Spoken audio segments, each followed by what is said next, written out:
We are discussing the sources of Muslim law and what is the history behind the source of Muslim law. We had discussed all these things in the previous lecture. हम लोग मुस्लिम विधि के स्रोत के अध्याय को शुरू कर चुके हैं। स्रोत की क्या जरूरत है और कितने स्रोत हैं, इस पर भी हमने पूर्व के लेक्चर में इस पे चर्चा किया था। आज हम चर्चा करेंगे प्राइमरी सोर्सेस। जैसा कि मैंने आपको बताया है, there are 4 primary sources of Muslim law. जैसा कि मैंने आपको बताया है कि प्राथमिक जो स्रोत है मुस्लिम विधि का वह 4 है: कुरान, इजमा, कुरान, सुन्ना, इजमा, कियास। तो today we will discuss Quran. The first source is Quran, QURAN। Quran क्या है? Quran, the word derived from the word of qurra, QURRA, कुर्रा, QURRA, कुर्रा। What is the meaning of कुर्रा? कुर्रा क्या है, इसका क्या अर्थ है? कुर्रा मीन्स द रीडिंग और that what ought to read, that what ought to be read, or what ought to be read. कुर्रा का अर्थ है अध्ययन करना, पढ़ना, या जो हमें पढ़ना चाहिए। जो कुरान, जो किताब आई, जो पुस्तक आया, इस पुस्तक के आने के पीछे एक उद्देश्य है। मोहम्मद साहब ने यह बताया, यह कहा कि जो कुरान है वह संपूर्ण मानव जाति के कल्याण हेतु निर्मित पुस्तक है। और इस पुस्तक में जो भी समय समय पर मैसेज, समय समय पर संदेश अल्लाह के द्वारा जब्राइल के माध्यम से मोहम्मद साहब को दिया गया, उन सारी चीजों का संकलन है। इसीलिए हम कह सकते हैं कुरान मानव निर्मित पुस्तक नहीं है, मानव लिखित पुस्तक नहीं है, यह ईश्वरीय प्रदत्त पुस्तक है।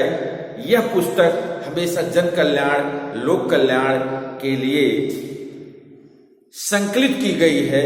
इसीलिए इस पुस्तक का अध्ययन अत्यंत जरूरी है। It is a divine book and due two of divine book, the words, the sentences and the theme of this book is very important for the safety and security of the whole human being. और आगे चलकर यह भी बताया गया है कि 609 से लेकर, जैसा कि आपको विदित है, 609 से लेकर 632 तक, 609 से लेकर 632 AD तक, जब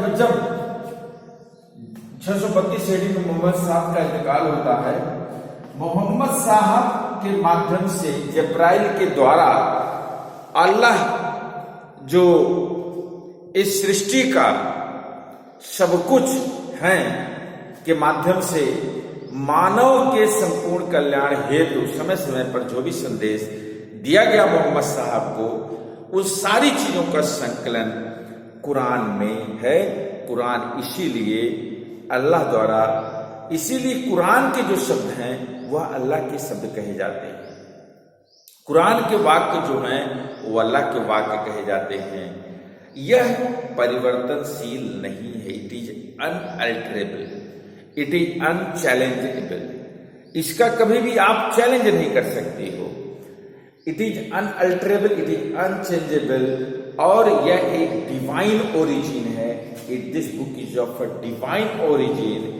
और आगे चलकर जब मोहम्मद साहब की चीजें मिलती थी, जो भी संदेश मिलता था तो क्या करते थे, वो कभी पत्ते पे लिख देते थे, कभी गीली मिट्टी पे लिख देते थे, कभी कभी पाम लीव्स पे लिख देते थे। तो इस तरह वो लिखा रहता था वो सारी चीजें, जिससे धीरे धीरे वह चीजें विलुप्त भी हो जाती थी और भूल भी जाती थी। तो आगे चलकर जो चीजें बिखरी हुई अवस्थाओं में थी, जो संदेश बिखरे हुए अवस्थाओं में थी, आगे चलकर वह संदेश सिस्टमेटिकली अरेंज किया गया और ओस्मान के माध्यम से, जो थर्ड खलीफा थे, के माध्यम से जो किताब अस्तित्व में आया वह कुरान है। इसलिए कहा जाता है कि Quran is that they are believed to be the very words of God. Quran क्या है? ईश्वर के शब्द हैं। मोहम्मद साहब was simply a messenger to God to the society. It is a messenger, यह देवदूत है मोहम्मद साहब। अल्लाह ने समाज को, सृष्टि के संपूर्ण प्राणी को उन्होंने यह संदेश दिया है कि जीवन का यापन कैसे करना चाहिए, जीवन कैसे जीना चाहिए। वह सारी चीजें Quran is of a divine origin, therefore in importance it is the first source of Muslim law. What are the salient features? Today we will discuss also the salient features of Quran. Today we will discuss also the salient features of Quran. Salient features means prominent features. Quran के salient features क्या क्या है? Salient features of Quran. Salient मतलब prominent जो तत्व हैं वो क्या क्या है? पहला है it is a divine origin. जैसे मैंने आपको बताया, the first thing is it is a divine, DIVINE, divine origin. जैसे मैंने आपको पहले बताया है, 609 से लेकर 632 AD तक जब्राइल के माध्यम से जब वो आध्यात्म की दुनिया में थे, जब वो ध्यान लगाते थे, तो ध्यान लगाने के दौरान जब्राइल के माध्यम से अल्लाह के द्वारा जो भी संदेश दिया जाता था वह संकलन है कुरान। वह जो पुस्तक अस्तित्व में आया उस पुस्तक का नाम है कुरान। इसीलिए कि कुरान जो है ये ऑलमाइटी जो गॉड हैं, हमारे जो ईश्वर हैं, सर्वशक्तिमान सर्वव्यापी जो अल्लाह जो हैं, उनके द्वारा लिखी गई यह पवित्र किताब है, पवित्र ग्रंथ है for the sake of human being as a whole. पूरे मानव समाज के कल्याण के लिए यह पुस्तक निर्मित की गई है। जैसा कि आपको पता होना चाहिए, the prophet simply attend this words on behalf of God. ईश्वर के गैर मौजूदगी में उनके संदेश को मोहम्मद साहब ने जनमानस तक पहुंचाया। यही एक काम मोहम्मद साहब का था।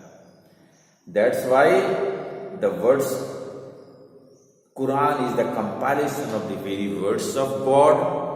It is unchallengeable, it is unchangeable.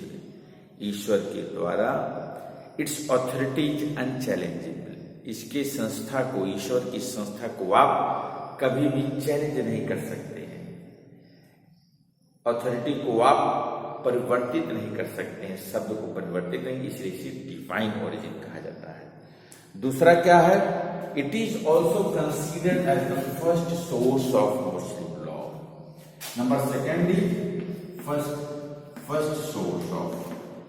जैसा कि आपको पता होगा कि मोहम्मद साहब के पहले जो इस्लाम था, इस्लामिक समाज जो था वह अस्तित्व में नहीं था। मोहम्मद साहब के आने के बाद इस्लामिक समाज अस्तित्व में आया और उनके पश्चात जो संदेश अल्लाह के द्वारा दिया गया जब्राइल के माध्यम से मोहम्मद साहब को निमित्त बनाते हुए, निमित्त करते हुए जनमानस को जो संदेश दिया गया वह इसीलिए कुरान को प्रथम स्रोत माना जाता है इस्लाम का। Quran is the fundamental and the first source of Islam in point of time. The present Muslim religion was born with the words of Quran. The present Muslim religion, जो आज का वर्तमान मुस्लिम धर्म है, उसकी उत्पत्ति ही कुरान से हुई। Any study of Islamic principles of the Muslim law must therefore begin with it. Whatever you read, whatever you consider regarding the matter of Muslim jurisprudence, Muslim principles, Muslim ideology, Muslim ethics, you cannot be considered as absolute without the reference of Quran.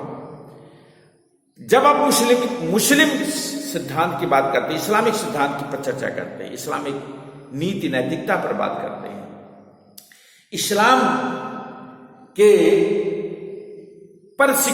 इस्लाम पर अध्ययन करते हैं, तो जब तक आप कुरान का अध्ययन नहीं करते हैं, कुरान का सहयोग नहीं लेते हैं, तो आपकी चर्चा परिचर्चा अध्ययन अधूरी मानी जाएगी। That's why Quran is considered as the first and the fundamental source of Muslim law और Islamic law. The second salient feature, the third salient feature is, what is the third? As you know that Quran,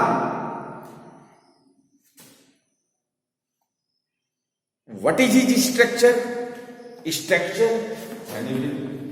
जब आप इसके structure, इसके गठन को देखेंगे, very honestly and very interestingly, I must say that Quran is in the form of verses.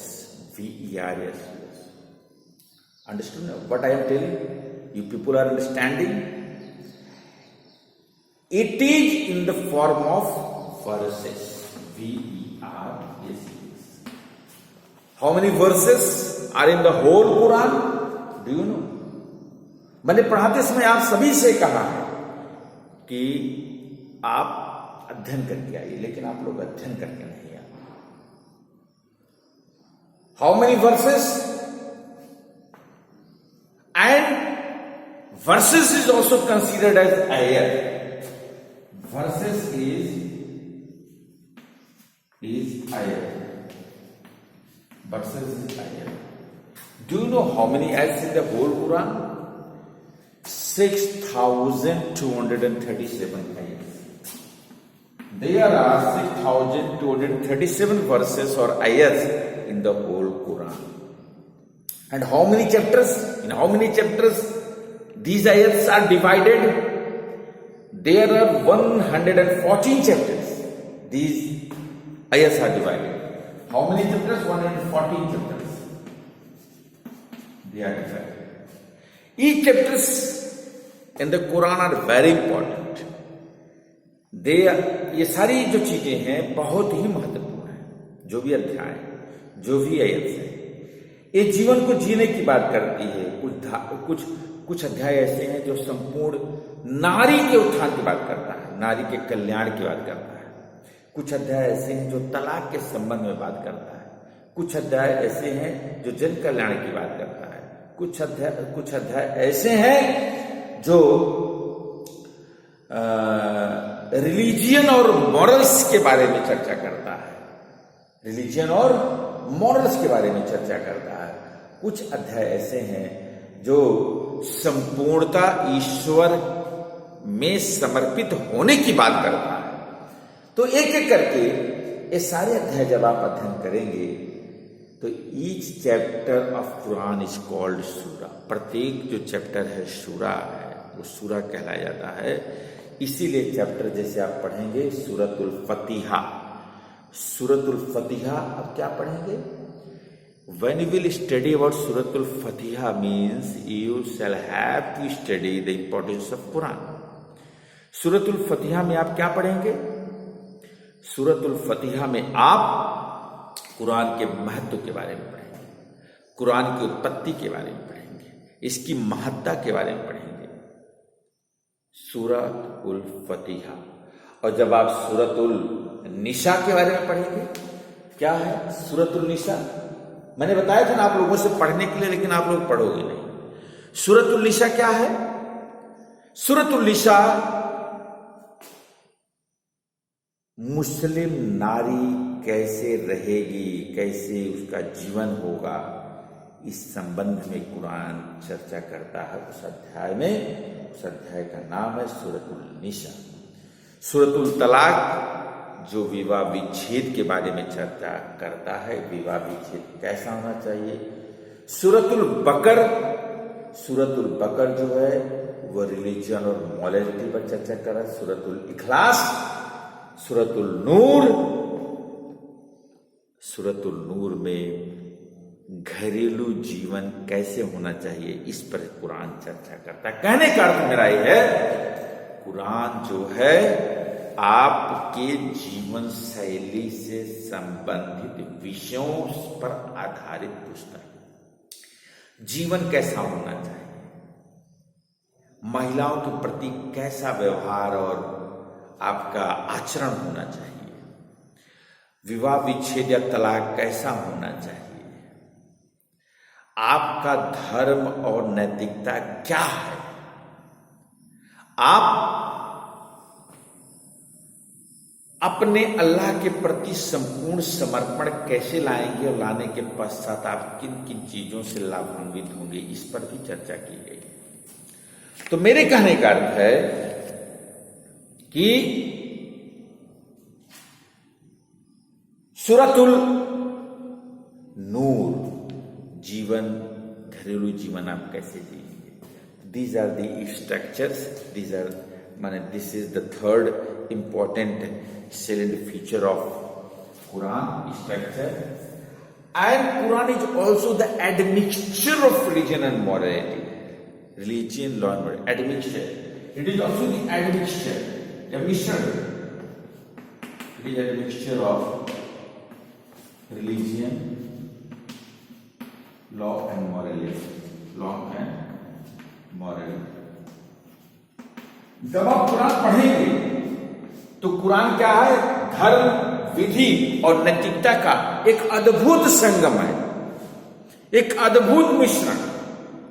यह बताया गया है कि धर्म क्या है और नैतिकता क्या। धर्म बिना नैतिकता के नहीं चल सकता, और कानून क्या है। It is also very interesting point in Quran that it is also that a mixture of religion and morality. When we will read, just like of Vedas and Shruti and Smriti in Hindu mythology. And the fourth, this was the fourth admixture. And number fifth self feature. Number fifth self feature is different forms of legal rules. Different forms of legal rules. Different forms of legal rules. Different forms of legal rules. In Quran, there are different forms. Some of the verses have removed objectionable, and there are different forms of legal rules. It is also restricted in Quran that infanticide, बाल हत्या मत करिए, unlimited polygamy, बहुत ज्यादा बहुविवाह पर मत बढ़िए, ऐसा चीजें रिस्ट्रिक्ट है। गैम्बलिंग, जुआ मत खेलिए, पैसा देकर आप उससे बहुत ज्यादा रेट ऑफ इंटरेस्ट मत लीजिए। These are the certain things which have been restricted under Quran, and it is also the vital important self feature. Number 6 self feature of Quran is Number six of Quran is unchangeable. मैंने आपसे बताया था Quran unchangeable, यह अपरिवर्तनशील है। Quran cannot be changed because it is the words of Allah, it is the words of God. You cannot challenge the words of God, you cannot alter. आप ईश्वर के वाक्य और शब्द को नहीं परिवर्तित कर सकते, अपरिवर्तनशील है। Incompleteness, as we know that number seven feature incompleteness, incompleteness, अपूर्ण है। जैसा जानते हैं उस समय के अनुसार कुरान परफेक्ट था, लेकिन समय परिवर्तनशील है। परिवर्तनशीलता को ध्यान में रखते हुए कुरान नहीं पढ़े, इसीलिए कुरान यह भी मौका देता है कि परिवर्तनशीलता को ध्यान में रखते हुए कुरान के अलावा भी कुछ अन्य पद्धतियों और विधाओं के माध्यम से समस्याओं का निस्तारण किया जा सकता है। इसलिए हम कुरान को इनकम्प्लीटनेस कहते हैं, silence of Quran. There are so many matters. Silence of Quran. Number 8. Silence of Quran. There are so matters in Quran. There are so matters on which the Quran is silent. Then you have to opt the path, judicial decision, legislations, and the modern techniques through which you can solve those problems. कुछ ऐसी समस्याएं हैं जिस पर कुरान शांत है, silent है। मैंने जैसा आपको बताया है, समय अनुसार नए नए समस्याओं का जन्म हो रहा है। उन समस्याओं का निस्तारण आधुनिक पद्धतियों से किया जा सकता है। ऐसा भी इसको हमारा कुरान देता है। जहां तक कुरान हो, लेकिन कुरान की मूल भावनाओं को ध्यान में रखते हुए नए कानून आने चाहिए, सिद्धांत प्रतिपादित होने चाहिए। ऐसी भी बात हमारी क्या कही गई है, और इसीलिए मुस्लिम लॉ में कुरान एक अहम भूमिका है। यह ईश्वर प्रदत्त, ईश्वर रचित, ईश्वर निर्मित एक पुस्तक है, इसीलिए unchangeable, unalterable. Thank you very much. Tomorrow we will discuss the second primary source of Muslim law, सुन्नत।